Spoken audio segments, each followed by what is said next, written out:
E aí, pessoal, beleza? Como vocês estão? Meu nome é Thiago Stocco e eu espero que estejam todos bem. Seguinte, vai ser um filme novo, baseado num livro também, do Andy Weir. E eu queria falar com vocês sobre essa história, que é sensacional, é uma das melhores histórias de ficção. Como ele também é fã do Clarke e do Asimov, então é fácil identificar com a leitura dele. Se você já conhece o canal, deixa o like. Se você não conhece, vamos até o final e aí depois você me fala o que você achou. Beleza? Nós vamos falar sobre o livro e o filme, né? Que vai sair, o Project Hail Mary. Que aqui vai sair como Devoradores de Estrelas. Seguinte, quem aqui já acordou de uma ressaca brava que você não lembra como chegou lá, você não sabe onde você tá e você não lembra como você chegou lá?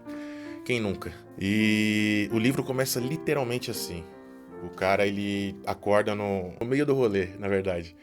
Então o que acontece? Deixa eu falar um pouco sobre o autor, o Andy Weir. Ele é programador e o primeiro livro que ele começou a escrever, que ele escreveu foi O Perdido em Marte. Que, se vocês assistirem a adaptação com o Matt Damon, é um rolê que começa com... Não é o cara de ressaca, é o cara se perdendo da galera. O Weir parece que o autor, ele parece que ele gosta de colocar isso na história, tipo, uma mistura de um enredo de Se Beber Não Case, mas sem a cachaça, sem as drogas. Mas acontece, o nego se perde o rolê, acorda no meio do rolê. E aí o que acontece? No Devoradores de Estrelas, ele escreveu durante a pandemia. Eu li primeiro O Perdido em Marte, que é sensacional, que é muito bom. O filme ficou muito bom também, eu gostei. Mas o livro, como eu já disse, eu tenho um outro filme, tem um outro vídeo aqui sobre adaptações. Como eu julgo as adaptações cinematográficas, né, em cima de livros e enfim. E nesse caso é uma que o Perdido em Marte ficou bom. Faltaram algumas coisas, na minha opinião. Sempre falta, né? Mas ficou bom. E depois o Andy Weir, ele escreveu o Project... Pra quem não sabe, o Project Hail Mary significa, aqui no Brasil, pra nós, é como se fosse o último salva-todos. Se a sua data de nascimento começa com 2, o ano começa com 2, então você não sabe o que eu tô falando. Mas é tipo, literalmente é o último salva-todos. É uma gíria. Hail Mary é uma gíria no futebol americano que eles têm lá pra, tipo, o último lance, o lance da salvação. E aí tem esse nome o livro porque a nave que os caras constroem tem o mesmo nome. O que acontece? Vamos lá, vamos dissecar o negócio. Porque ele tem partes. Não é só ficção científica, a parte filosófica da história é muito boa. Porque, de novo, você fala sobre isolamento e você vai até um pouco além. O Perdido em Marte é sobre o isolamento e a pessoa tendo que enfrentar e vencer desafios sozinha. Que é o caso do personagem do Matt Damon, não lembro o nome dele agora. O Hail Mary é quase isso. É quase a mesma temática. Então vamos lá. Ocorre o seguinte cenário. O nosso Sol começa a diminuir a intensidade. E aí a gente começa a pesquisar por que isso está acontecendo. E aí nós descobrimos que literalmente algo está comendo o Sol. Um ser microscópico. Então, não é um alienígena, é uma espécie alienígena. Só que não é uma espécie inteligente, é tipo um micróbio espacial, que se alimenta de estrelas. E ele começa a comer nosso Sol. E o nosso Sol começa a diminuir a intensidade e aqui começa a esfriar. Lembra um pouco o filme o Sunshine, do Cillian Murphy. Que o Sol começa a apagar e nós precisamos... Para resolver o problema, a gente desenvolve uma missão espacial para ir tratar a coisa. Sunshine é muito bom, recomendo. No Devoradores de Estrelas, os caras... o personagem protagonista é um professor. E o que acontece? Ele é professor do ensino... Acho que é ensino médio. Ou fundamental. Acho que é ensino fundamental pro médio, enfim. Ele é um cientista, mas ele é um professor. Ele não exerce a função de cientista de fato. Mas ele manja dos Paranauê. E ele começa a estudar também esses... Alguém chega, ele tem acesso ao pessoal que está estudando essa parada e ele consegue uma amostra dos bichinhos, né, para estudar. E os bichinhos, inicialmente, eles são meio que indestrutíveis. Os caras não conseguem abrir, mas não, tipo, fazer a biologia, um estudo biológico do bichinho, do ser. Que aí é dissecar, estudar aprender a entender, né? E quando ele consegue isso, ele é levado para mais próximo do projeto, para acompanhar o desenvolvimento do projeto. Que a ideia dos caras é entender todo o cenário do apocalipse. Durante o estudo, os caras veem que tem uma estrela num determinado... Várias estrelas estão sofrendo o mesmo problema, estão sendo consumidas, por assim dizer. Mas uma não. E aí os caras decidem que nós temos que ir até aquela estrela, X, eu não lembro o nome da estrela, nós temos que ir até aquela estrela, entender por que ela não está sendo afetada. A resposta tá lá para salvar o Sol. E aí os caras começam todo um projeto que se chama Project Hail Mary, o Ave Maria, que é tipo o último salva-todos, que é isso, é ir lá e estudar. E os caras fazem toda uma seleção de candidatos, tal, não sei o que, papapá, tem toda uma lista de critérios e não sei o que. E tem um fator importante que é a genética, porque o astronauta ele vai ter que entrar num sono, não é criogenia, mas ele vai ter que entrar num tipo de coma e para poder ficar esse tempo, esses anos-luz de distância, né, inconsciente, porque é inviável a pessoa ficar acordada todo esse tempo, ela vai ficar maluca. E os caras descobrem que existe algo no DNA de algumas pessoas, de alguns humanos, que você melhora, você tem mais chances de sobreviver a esse período de tempo. E aí o protagonista, esqueci o nome, o Raylan alguma coisa, ele descobre que ele tem esse negócio, que ele é um candidato a sobreviver a esse processo, a viagem em si, até chegar na estrela. E ele recusa, ele é um professor, ele não é astronauta, ele fala, não sou astronauta. E isso tudo já é tipo, quando chega nessa parte contando sobre o personagem, a introdução, é bem pra frente, porque a história começa literalmente com o cara acordando, já na nave. Filha da puta, né, mano? O pessoal, a mina que tá organizando todo o projeto científico, ela dopa ele e enfia ele na nave e foda-se. Só que até então você não sabe. Aliás, deixar claro que aqui tem spoiler. Eu vou falar sobre o livro, então tem spoiler. Porque não quero comentar, não quero falar com vocês só o que é o passo a passo da história, sobre o que é. Não, eu quero discutir a ideia do livro. Essa é a ideia desse canal. Então, se você vai ler, se você não quer spoiler, sinto muito. Mas se você mesmo assim tiver interesse depois, ou pra quem já leu, é esse aqui o vídeo, beleza? Assim, eu não vou contar o final. No final não tem porquê, jamais contarei finais, mas o desenvolver de alguns pontos, e o final eu vou fazer um vídeo só sobre o final, porque a ideia final, o que acontece, o plot twist no final, é muito legal, é muito louco. Então eu vou fazer um vídeo depois só sobre isso. Mas primeiro esse aqui eu não vou dar spoiler do final, mas eu vou, no meio da história, até o meio, do final pro início, eu vou falar bastante coisa. Então vamos lá. Então quando ele acorda na nave, ele foi contra a vontade dele. É foda, ele foi sequestrado, literalmente ele foi sequestrado. Mas é aquele bagulho, entrar no dilema se os fins justificam os meios. É foda. Porque faz diferença. Justamente ele acorda sozinho, ele vai tentando relembrar, e aí ele vai conversando, a máquina vai ajudando ele, os robôs vão ajudando ele, e ele percebe que tem duas pessoas com ele, né? O projeto era levar 3 astronautas, né? 3 tripulantes, e os outros 2, que um dos quais seria o capitão, eles morreram durante a viagem, o processo. Ainda assim, eles tinham o mesmo fator genético que o protagonista para sobreviver, mas os 2 faleceram. É pesada essa parte. Principalmente a parte de algumas coisas, alguns detalhes sobre esses personagens que eu não vou me aprofundar, que é legal, se você ler ou assistir, vocês descobrirem. Uma parte filosófica falando principalmente sobre a morte. É muito louco isso. Porque é um projeto que até então os caras... Você participar de um projeto que você não tem... A vida é incerta, né? A única certeza é que nós vamos morrer. Não tem jeito. Mas você entrar num projeto de livre e espontânea vontade, onde você tá arriscando literalmente, um piloto de Fórmula 1, toda corrida o cara tem 20% de chance de morrer, é foda. É você Você tem que ter sorte pra poder participar desse tipo de jogo. Porque senão, no meu caso, por exemplo, que não tenho sorte pra porra nenhuma, eu já entro perdendo já, mano. Já entro tomando 2-0 já. Aí todo dia é um 7-1 diferente. Mas, enfim, ele acorda, ele vê que ele tá sozinho. O treinamento que ele tem é mínimo, porque ele fez o treinamento, a mina forçou ele, antes de dopar ele, ela forçou ele a fazer o treinamento, a participar da porra toda, enganou ele. Falou que ele não ia na nave, mas ele tinha que fazer o processo pra, tipo, enturmar, conversar com a galera, porque ele tinha bastante informação, que ele tratou os bichinhos, ele foi um dos primeiros a estudar o negócio, então ela falou pra ele participar, mas ela já falou isso pra, tipo, ele ter o mínimo do treinamento necessário.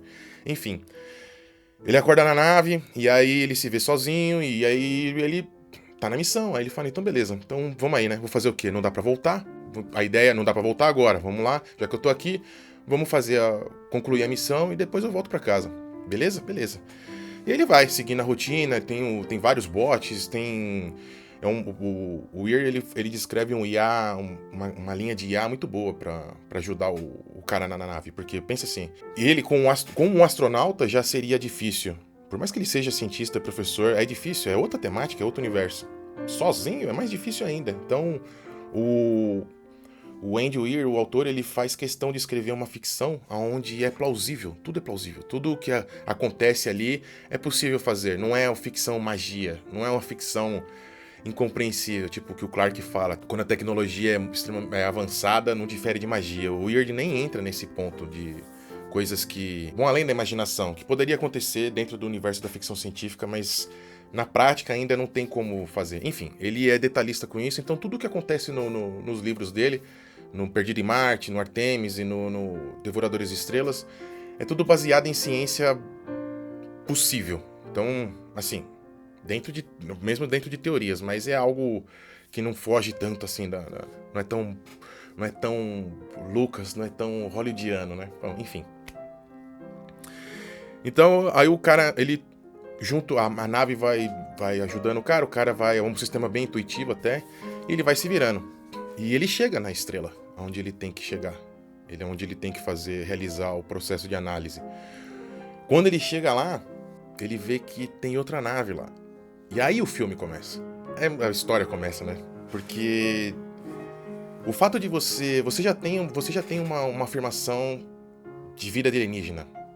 Tem esses bichinhos, são seres microscópicos que estão comendo o sol. Se é inteligente ou não, foda-se, é uma vida totalmente fora da Terra, algo inédito, literalmente. E tanto é que a fisiologia e a biologia deles é diferente, totalmente diferente. Enfim, mas é uma prova de vida alienígena. Já temos, logo no começo da história, dessa parte o motivo da história acontecer é por interferência de vida alienígena. E aí, quando o Raylan chega lá, o protagonista chega lá na estrela, ele encontra outro ET. E aí fica legal a história. Por quê? Parte da outra nave começar a fazer o contato. E aí rola os caras criam, quer dizer, o alienígena cria um tubo entre uma nave e outra. Um túnel, perdão, de ligação. E ele começa... A hora que eles chegam lá... Porque é muito louco isso. São duas espécies extremamente inteligentes que chegaram no mesmo lugar, mas com conhecimentos diferentes sobre o universo. Eu vou chegar nessa parte. Então, o que acontece? A hora que o Raylan ele entra no túnel, que ele consegue... Ele sai da nave, abre enfim, ele tá o alienígena constrói uma parede entre eles, dentro do túnel, com vários tipos de elementos. Um deles é algo parecido com um vidro. E... O Raylan, ele, se eu não me engano, ele encosta, ele fala, tipo, esse aqui. E aí, depois, eu não lembro se é no outro dia, eles voltam, porque aí ele vê manchas, ele não consegue ver direito, de fato, o alienígena, ele vê manchas. E aí, no outro dia, quando ele volta, toda a divisória dentro do túnel é feita daquele material, e ele consegue ver o alienígena. Parece uma aranha. Eu não sei por que os caras têm essa fixação com ETs em formas aracnídeas, porque você pega o Spaceman, o Astronauta, do Adam Sandler, que é um puta filme também, é muito bom. E Da mesma forma que o Devoradores de Estrelas, essa aranha ela é pacífica. Ela tá ali pra ajudar o protagonista. Nas duas histórias acontece a mesma coisa. Mas eu não sei, ainda assim aqui no Spaceman é bem literal. Literalmente é uma aranha gigante. No Devoradores de Estrelas não, ele tem essa forma aracnídea, mas ele não tem olhos. Então, o que acontece? Eles começam a enfrentar alguns problemas os dois juntos pra analisar. Eles entendem lá, eles precisam pegar mais amostras dos bichos e tal, não sei o quê. Começa a acontecer um monte de merda na nave deles, principalmente na nave do humano. Começa a dar treta. E aí o que acontece? O humano ele cria uma forma de comunicação com alienígena, baseada em sons, tipo como se ele estivesse assoviando. E aí eles começam primeiro com sim ou não, depois eles vão desenvolvendo um vocabulário, aí o cara passa isso pro notebook, tipo, ele cria o vocabulário sonoro, e aí ele passa o significado para cada som, para cada palavra, ele cria esse vocabulário ali, traduzindo, e aí ele começa a conversar, que ele dá o nome de Rock pro alienígena, e ele começa a conversar com o Rock, e o Rock começa a conversar com ele. O Rock faz algumas observações pra ele, por exemplo, sobre o tempo durante a viagem dele com... Porque, entendo, só o Rock tá vivo na nave dele. Todos os outros alienígenas iguais a ele, a tripulação da nave dele, todos morreram. E ele não sabia por quê. Quem explica pra ele isso é o humano. O que acontece? A primeira coisa que o Raylan pega de diferença entre eles é que o Rock, ele não tem noção da dilatação temporal, que é a relatividade do Einstein. Eles não chegaram nessa parte da física. Ainda assim, eles construíram uma nave e chegaram no mesmo lugar no cosmos que o ser humano, mas eles sem esse conhecimento da relatividade. Eles não entendiam por que a comunicação deles com o planeta deles era inviável em questão de tempo. Eu não vou ficar explicando a relatividade, a questão da distância e o tempo, porque senão o vídeo vai ficar muito longo. Então, esse é um dos problemas. O segundo problema é a radiação espacial. Existe radiação no espaço. Por isso que, mesmo para nós humanos, é complicado nós falarmos de explorarmos o cosmos, porque a radiação espacial é um problema. Quando você está nos planetas que tem atmosfera, ou pelo menos um pouco de atmosfera, como a Terra, Marte, você ainda consegue se proteger dessa radiação cósmica, mas quando você está viajando, se você não criar um tubo gigante de chumbo para isolamento, você vai sofrer radiação. E eles não têm essa noção, eles não têm olhos, todo o sistema de percepção deles, dessa raça alienígena do Rock, é sensorial, como a nossa, mas eles não têm alguns sensores como os nossos para análise. E os olhos fazem uma diferença muito grande nesse ponto. Então, eles nunca observaram o cosmos, eles nunca observaram essa parte da radiação, eles não tinham noção. O Rock só sobreviveu porque os tanques que eles construíram para armazenar esses micróbios, funcionou como um isolamento para ele. Então ele não sofreu a radiação, enquanto todos os outros da nave dele, todos morreram. Eu acredito que tenha acontecido algo... um tipo de câncer alienígena, matou todos eles. Então só estão os dois sozinhos, e aí um começa a ajudar o outro, um começa a dar suporte pro outro, e aí entra toda essa parte filosófica sobre isolamento, sobre ajuda mútua, mesmo que você não conheça outra pessoa, quem está te ajudando, e nem o outro ser conheça você. E essa parte da troca de ciências dos dois, porque o Rock, ele é um engenheiro, a engenharia dele beira a magia. O que ele faz ali, eu sei que o que eu falei, o autor ele escreve toda a ciência como possível, mas o que o alienígena cria, beira o Harry Potter. É muito louco. É o que o Clarke falou, qualquer tecnologia avançada não difere de magia, e o que o Rock faz é isso daí. Só que o Rock também fica impressionado com a ciência humana. Com um laptop, por exemplo, ele fica... O que é isso? Ele quer entender. Outra cena sensacional é a hora que no começo, quando eles começam a ter uma comunicação melhor, o Raylan explicando pro Rock que ele precisa ir dormir. E aí o Rock, o alienígena, ele fala, que é isso, dormir?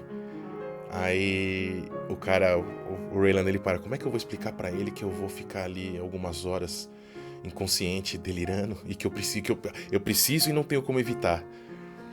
Essa parte da fisiologia humana é muito louca pra você tentar explicar pra uma coisa que não é humana. E tem todo esse caso principalmente de sacrifício humano. Porque é aquela coisa, o cara ele não tem escolha, então ele se propõe a se sacrificar pra salvar a humanidade, porque ele já tá lá. A mina que organizou todo o experimento científico sacrificou o cara porque. E foi a jogada certa, porque só ele sobreviveu. É foda, os fins não podem justificar os meios. É complicado isso. Discutir isso. A mina fez o que. Aquele negócio, né?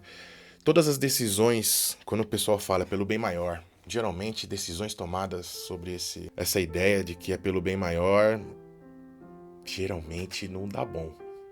Porém, nessa história do Andy Weir ficou bom, dá bom. Não vou contar o final. Bom, o final dá bom. A raça humana é salva. Mas eu recomendo demais, mano. Leiam, ainda dá tempo. O filme vai ser lançado em 26 de março. Não, em março de 2026. Então dá tempo de ler o livro, de você se preparar pro filme. Porque esse filme vai ser bom. O Ryan Gosling vai fazer o protagonista, o Raylan alguma coisa, esqueci o nome do personagem.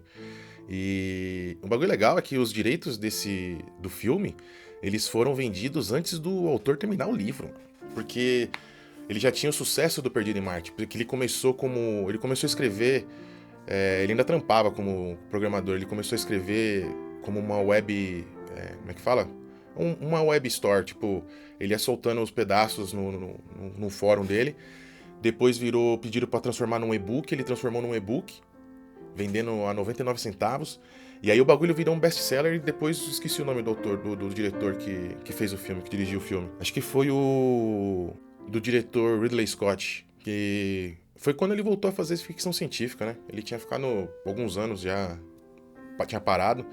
Pra quem não sabe, ele é o dono da franquia. Se o seu aniversário começa com o ano número 2, talvez você precise ver algumas coisas também sobre o Ridley Scott, depois de ver o Perdido em Marte, que é bom, porque os 3 filmes que eu citei, o Perdido em Marte e o Perdido em Marte e o Devoradores de Estrelas agora são do mesmo autor. E o Astronauta, que também é do Adam Sandler, que também é baseado num livro, os 3 são pacíficos, por assim dizer. E os 2 do Weir, principalmente o Devoradores de Estrelas e o Astronauta, eles não têm a visão alienígena não é hostil, não é alien, não é predador, não é nada que ataque o ser humano. É legal isso às vezes, né? Você tem mais filmes do tipo ET, do tipo Viagem ao Mundo dos Sonhos. Não é um alienígena hostil. É legal isso, porque é sempre algo ruim. A gente tem toda essa temática de que se uma civilização avançada o suficiente para chegar aqui até nós, atravessando o cosmos, já se prova extremamente superior a nós. E todo exemplo que nós temos aqui de choque entre civilizações evoluídas e outras não, é que a que não está tão evoluída quanto a que chega, acaba sendo subjugada e extinta. O mais forte prevalece. É darwiniano. Então, pode ser que com os alienígenas seja diferente, já que eles não conhecem o termo darwiniano, mas a ideia é essa. Então, é isso aí. Se você gostou, eu recomendo, leia um livro antes de sair o filme, é uma ideia bacana, o livro é muito bom. Leiam o Perdido em Marte, que é muito bom também. Assistam esse vídeo que eu vou deixar aqui sobre adaptações, onde eu explico os meus pontos de vista sobre adaptações literárias e por que algumas funcionam, por que não funcionam. Então, se você gostou, deixa o like, compartilha, se inscreve no canal para dar uma força. E é isso aí, pessoal. Um abraço e até outra vez. Valeu!